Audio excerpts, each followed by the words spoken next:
In die Midde-Ooste word familie nie net geëer nie. Familie is identiteit. Dis jou sekuriteit, jou stem, jou plek in die wêreld.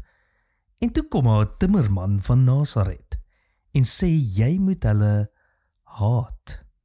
Welkom by die Sepcast, die plek waar ons geliefde stories op hulle koppe draai, waar ons kyk na wat die geskiedenis dalk oorgesien het en waar ons nuut ontdek en saam groei.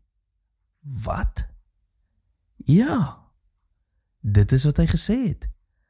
As iemand na my toe kom en nie sy vader en moeder, vrou en kinders, broers en susters, ja, selfs sy eie lewe, Griekse woord haat nie, kan hy nie my disipel wees nie.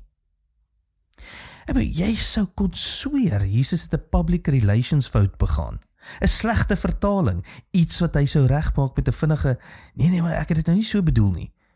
Maar hy doen nie. En hierdie Sepcast vandag is oor daardie een woord. Haat. Ek het 'n teorie. As mense iets te vinnig verwerp, is dit gewoonlik omdat dit nader aan die waarheid kom as wat hulle gemaklik mee is. Jesus se gebruik van haat is nie 'n aanmoediging tot mishandeling of emosionele afstand nie. Hoor mooi. Jy moet regtig verstaan in watter konteks hierdie gebruik word. So jy moet 100% die kultuur verstaan waarin dit gebruik word. Dit is 'n Midde-Oosterse manier om te sê, die lojaliteit wat aan my behoort, mag nie met iemand anders gedeel word nie. Dink hieraan. In die eerste eeuse wêreld het familie jou lewe beheer, jou huwelik, beroep, eiendom, eer. Daar was nie iets soos individuele keuse nie.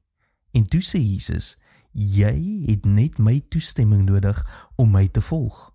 Skokkend, ja, maar uiters bevrydend. Ek het 'n vriend in Kempton Park wat in sy 30's eers besef het, hy leef nie sy eie lewe nie. Hy het jare lank sy pa se stem in sy kop gehoor. Moenie dom wees nie, bly veilig, kry 'n vaste inkomste. En toe roep Jesus hom in 'n ander rigting. En hierdie ou het vir die eerste keer in sy lewe die vryheid geproe om iemand anders se verwagtinge agter te laat en ironies genoeg 'n reuse sukses in elk geval gemaak van dit. Jesus sê nie ons moet familie verwerp nie, hy sê hulle mag nie jou Here wees nie. Die vryheid om te haat is eintlik die vryheid om nie meer gevange te wees in die stemme van ander nie. So dis nie haat soos ons haat sou vertaal en betekenis aan sit nie. Dis die moed om nie meer deur ons verlede, ons bloedlyn of ons familie se disfunksies gedefinieer te word nie.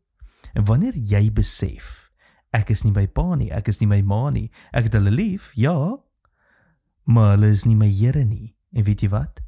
Jy sal dan agterkom, jy het hulle meer lief as ooit tevore, want jy aanbid hulle nie meer as afgod nie, en dit gaan nie net oor jou ouers nie, dit gaan oor enige ding wat jy volg bo Jesus. So wie se stem moet jy los? Wie het daardie finale sê in jou lewe?